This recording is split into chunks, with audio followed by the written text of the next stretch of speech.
നമസ്തേ. ഇപ്പോൾ നമ്മൾ ഇന്നിവിടെ പറയുന്ന വിഷയം ഹൃദയമിടിപ്പുള്ളിടത്തോളം കാലം വിപ്ലവത്തിൻ്റെ ചോരയോട്ടം ഉണ്ടാകും എന്നുള്ളതാണ്. ഹൃദയമിടിപ്പുള്ളിടത്തോളം കാലം വിപ്ലവത്തിൻ്റെ ചോരയോട്ടം ഉണ്ടാകും എന്നതാണ്. എന്താണ് ഈ വിപ്ലവം എന്ന് പറയുന്നത്? നമ്മുടെ ഹൃദയം എപ്പോഴാണോ മിടിക്കുന്നത്, നമ്മുടെ ഹൃദയം മിടിക്കുന്നത് എന്ന് പറയുന്നത്, ഹൃദയമിടിപ്പുള്ളിടത്തോളം കാലം ഇവിടെ എന്താണ് സംഭവിക്കുന്നത്? വിപ്ലവത്തിൻ്റെ ചോരയോട്ടം ഉണ്ടാകും എന്നതാണ്. ഹൃദയമിടിപ്പുള്ളിടത്തോളം കാലമാണ് വിപ്ലവത്തിൻ്റെ ചോരയോട്ടം ഉണ്ടാകുന്നത് എന്ന് പറയുന്നത്. നമുക്ക് നമ്മുടെ ഹൃദയത്തെ ഒരു താളത്തിൽ നമുക്ക് കൊണ്ടുപോകാൻ കഴിയണം.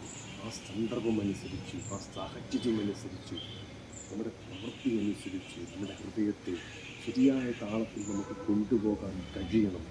ശരിയായ താളത്തിൽ നമുക്ക് കൊണ്ടുപോകേണ്ടിയിരിക്കുന്നു. അങ്ങനെ വൃത്തിയായി ഭംഗിയായി ആ താളത്തിൽ കൊണ്ടുപോകുമ്പോഴാണ് അവിടെ ശരിയായ രീതിയിൽ നമുക്ക് നടക്കാനും ഇരിക്കാനും ഒക്കെ പറ്റുന്നത് എന്നുള്ളതാണ്.